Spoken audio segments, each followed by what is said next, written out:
যখন একটি প্রশিক্ষণ বিমান স্কুলের উপর ভেঙে পড়ল। উত্তরা ট্র্যাজেডি থেকে যা শেখার আছে। সেদিন উত্তরার আকাশ শান্ত ছিল। দুপুর 1টার একটু পর মিলস্টোন স্কুল অ্যান্ড কলেজে তখন ক্লাস চলছিল। কেউ পরীক্ষা দিচ্ছে, কেউ ক্লাসে মনোযোগ দিচ্ছে, কিন্তু আকাশে অন্য এক জায়গায় কিছু একটা ভয়ানক ভুল হয়ে যাচ্ছিল। বাংলাদেশ বিমান বাহিনীর একটি F-7 BGI প্রশিক্ষণ বিমান চালাচ্ছিলেন ফ্লাইট লেফটেন্যান্ট মোহাম্মদ তৌকির ইসলাম।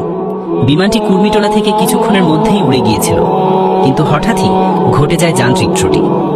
তিনি নিয়ন্ত্রণ ফিরে পাওয়ার অনেক চেষ্টা করেন, কিন্তু শেষ মুহূর্তে বুঝতে পারেন আর কোনো উপায় নেই, বিমানটি নিয়ন্ত্রণের বাইরে। তারপরও তিনি শেষ চেষ্টা করেন যেন কোনো আবাসিক এলাকা বা বড় বিল্ডিংয়ে না পড়ে, কিন্তু দুর্ভাগ্যজনকভাবে বিমানটি সরাসরি মিলস্টোন স্কুলের জুনিয়র সেকশনে আছড়ে পড়ে। তারপর কি হলো? একটি বিশাল বিস্ফোরণ, আগুন, কালো ধোঁয়ায় ঢেকে যায় পুরো এলাকা। শিশুরা আতঙ্কে চিৎকার করে ওঠে, শিক্ষকরা দৌড়ে পালাতে চেষ্টা করেন, অভিভাবকরা ছুটে আসেন স্কুলের গেটে।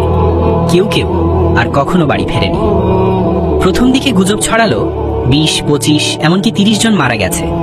শেষ পর্যন্ত নিশ্চিত হওয়া যায় মোট 19 জন মারা গেছেন। এর মধ্যে পাইলট, স্কুলের কয়েকজন ছাত্রছাত্রী এবং 2 জন শিক্ষকও রয়েছেন। আহত হয়েছেন শতাধিক। কেউ কেউ এখনো ঢাকার হাসপাতালগুলোর আইসিইউতে মৃত্যুর সঙ্গে লড়ছেন। এটা শুধু একটা দুঃখজনক দুর্ঘটনা নয়, এটা আমাদের জন্য একটা অ্যালার্ম। 1. আকাশ সীমা নিয়ন্ত্রণ সংস্কার দরকার। স্কুল বা আবাসিক এলাকার উপরে কেন প্রশিক্ষণ বিমান ওড়ানো হচ্ছে? এই নিয়ম পরিবর্তন করতে হবে। স্কুল, হাসপাতাল বা জনবহুল এলাকার উপরে যেন প্রশিক্ষণ বিমান উঠতে না পারে, তার জন্য স্পষ্ট নো ফ্লাই জোন চিহ্নিত করতে হবে।